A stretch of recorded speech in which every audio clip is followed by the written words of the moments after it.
안녕하세요.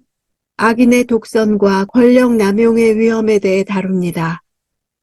오늘 본문은 잠언 18장 1절에서 24절입니다.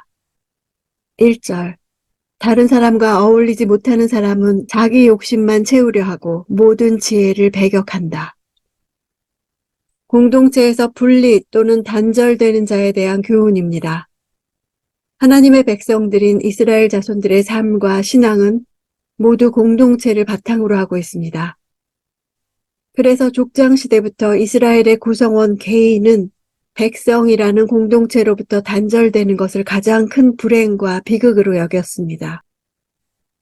구약 성경에서 수없이 반복되어 나오는 백성 중에서 끊어지리니 라는 말들은 모두 이러한 사실을 반영하고 있습니다. 공동체를 우선적 가치로 인식하고 있는 이러한 선민 공동체에서 개인이 공동체로부터 스스로 이탈하는 것은 개인적 욕망이 공적 이익보다 앞서고 있다는 것을 뜻합니다.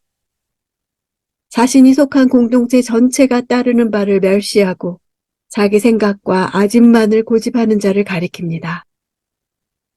그는 자발적으로 참 지혜에 대해 적대적 태도를 취하고 그런 악한 태도를 지속적으로 가지고 있음을 나타냅니다. 8절. 남의 말을 하는 것은 맛있는 음식과 같아서 사람의 뱃속 깊이 내려간다.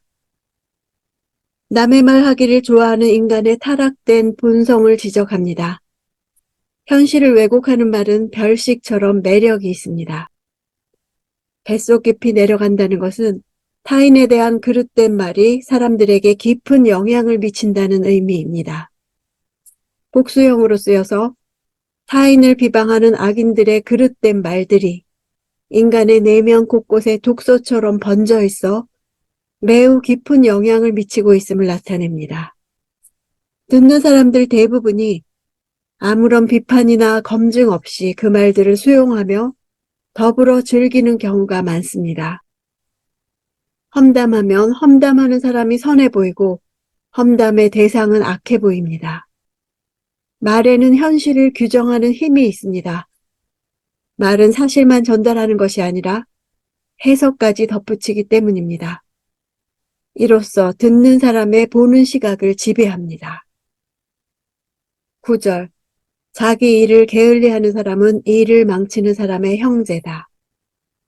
한글로는 번역되지 않은 역시, 심지어라는 부사가 있어서 자기 일에 게으른 자가 앞에 8절에 나오는 남의 말하기 좋아하는 자와 연관을 가지는 것을 보여줍니다.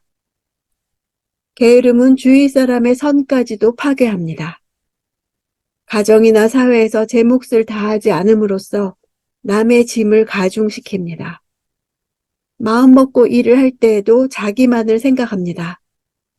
자신의 안락이나 유익을 위해 일을 선택할 뿐, 그 일이 타인과 공동체와 사회에 어떻게 도움이 될지는 뒷전입니다. 10절. 여호와의 이름은 견고한 망대이니 의인이 거기로 달려가면 안전하다. 이름은 존재를 나타냅니다. 의인은 여호와의 존재에 대해 잘 알고 있을 뿐 아니라 굳게 신뢰하기 때문에 견고한 망대 되시는 여호와께로 달려갑니다. 안전하다는 단어는 기본적으로 높은 곳에 위치하다라는 뜻입니다. 즉 다른 사람들이 도달할 수 없는 곳, 강하고 견고한 산성과 같은 곳에 서는 것을 뜻합니다. 어떤 세파에도 흔들리지 않는 견고한 보장을 얻게 되었다는 뜻입니다. 미완료형으로 되어 있어 지속적으로 안정과 평안을 누리게 됨을 나타냅니다. 11절. 부자의 재물은 견고한 성과 같으니 그는 그것을 마치 높은 성벽인 것처럼 여긴다. 10절과 연결시키면 의인은 여호와를 의지하는 반면 어리석은 자들은 재물을 안전의 근거로 삼는다는 것입니다. 여긴다는 것은 형상, 상상 등의 뜻으로 마치 신기루 같은 상상물이나 아무 도울 힘도 능력도 없는 우상과 같은 것을 가리키는 단어입니다. 재물이 바로 그런 것이란 뜻입니다. 재물은 견고한 성도, 높은 성벽도 될 수 없다는 것을 말합니다. 13절. 듣기도 전에 대답하는 사람은 미련함 그 자체이고 망신만 당한다. 말에 있어 조급함이 미련한 태도임을 말합니다. 들음은 겸손입니다.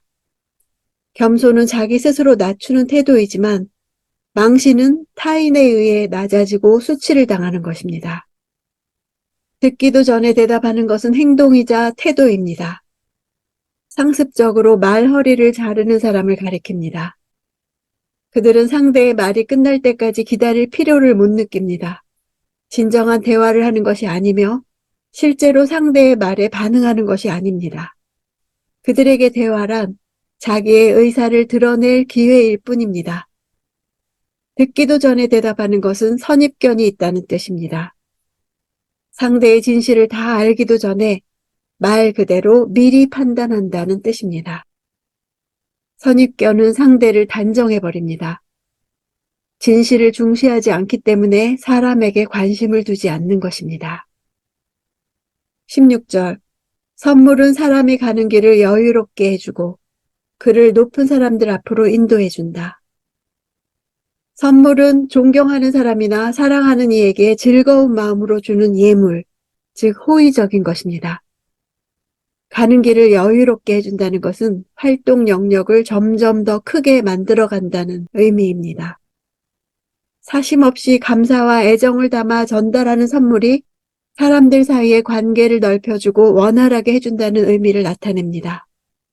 높은 사람들 앞으로 인도해준다는 것은 특별한 지위에 있는 자의 사랑과 관심과 도움이 필요할 때 그에게 적당한 선물을 바치는 근동의 풍습과 관련된 표현입니다. 높은 사람들이라고 복수형으로 쓴 것은 지혜로운 자가 많은 높은 사람들에게 선물함으로써 그들과 가깝게 지내게 됨을 보여줍니다. 이는 결국 그를 형통의 길로 인도합니다. 순수한 마음의 선물이 인간관계에 있어서 긍정적인 측면으로 작용하여 사람들의 관계에 윤활유 역할을 할 뿐 아니라 높은 사람들과 가까이 할 수 있는 기회를 제공하여 여유로운 삶을 살 수 있도록 이끌어줌을 말하고 있습니다. 17절. 원고가 자기 사건을 말할 때는 그의 말이 옳아 보이나 이웃이 오면 진실은 밝혀지는 법이다. 송사에 있어서 경솔하게 한편으로 치우치지 말고 사건의 진위를 가려야 하는 재판관은 원고와 피고의 말을 다 듣고 그에 따라 객관적이고 적합한 판단을 내려야 합니다. 소송의 경우 말하는 쪽은 자기의 정당성을 주장하게 마련이기 때문입니다. 일상생활에서도 자신의 주장만을 일방적으로 펼치는 사람들의 논리에 말려들지 않기 위해서 다른 쪽의 말도 경청해야 합니다. 우리는 속단하는 경향이 있기 때문입니다. 어느 한쪽의 진술이 편견 없는 전말인 경우는 거의 없습니다. 그런데도 우리는 한쪽 말만 듣고 당연한 듯 결론을 내립니다. 그러나 지혜로운 사람은 마음을 열어둡니다. 늘 상대 쪽에 다른 관점이 있음을 아는 것입니다. 18절. 제비뽑기는 말다툼을 끝내고 강하게 반박하는 사람들 사이에 해결을 지어준다. 인간의 지혜로는 판단하기 어려운 문제에 있어서 분쟁 해결 방법을 제시합니다. 이스라엘에서는 중대한 사건이나 인위적으로 해결할 수 없는 일들을 위해서 제비를 뽑았습니다. 구약에서는 하나님께 가부간의 응답을 받을 때 제비를 뽑았습니다. 그 이루어진 결과에 대해 전적으로 하나님의 섭리임을 믿고 순종하는 것을 전제로 했습니다.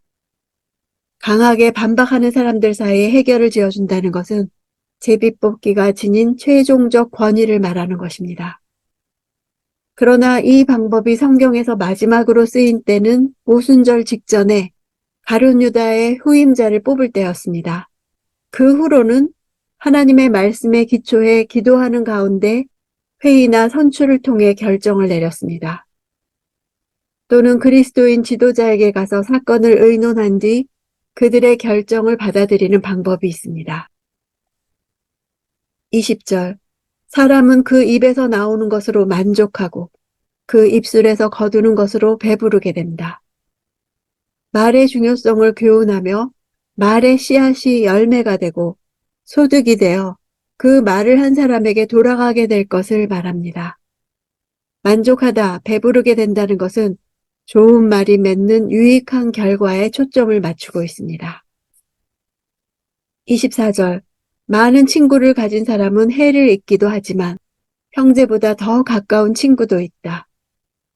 무분별한 친구와의 사귐에서 발생하는 해악과 좋은 친구와의 사귐에서 발생하는 친밀한 관계를 말하고 있습니다.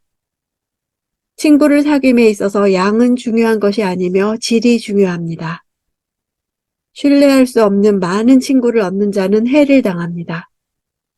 알고 보면 그들은 애초부터 친구가 아니었을 것입니다. 친구가 형제보다 나을 수 있다는 말은 지금보다 훨씬 가족 지향적이었던 그 당시 문화에서는 대단한 발언입니다.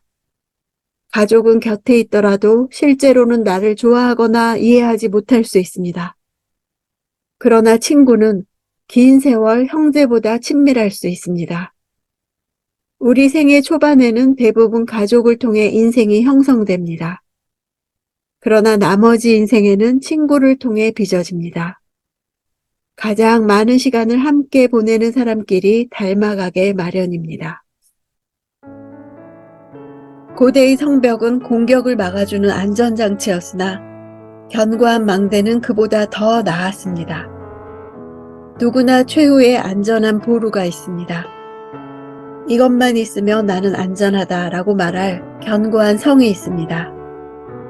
재물이나 권력이나 외모를 갖춘 사람은 각각 이를 자신의 망대로 여깁니다. 그러나 지혜로운 사람은 여호와의 이름을 향해 달려갑니다.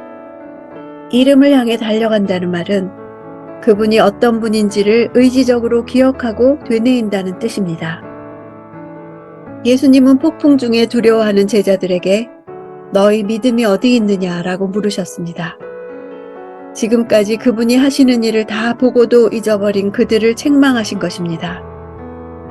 나를 향한 그분의 능력과 지혜와 사랑을 기억하지 못하면 두려움에 빠질 수밖에 없습니다. 어떤 상황에서든 하나님을 높이고 신뢰하고 기쁘시게 하면 내가 삽니다. 지금 내가 겪고 있는 어려운 일 가운데 하나님을 기억하고 하나님을 향해 달려가야 할 것은 무엇입니까? 달려간 사람만이 안전함을 얻었다고 고백할 것입니다.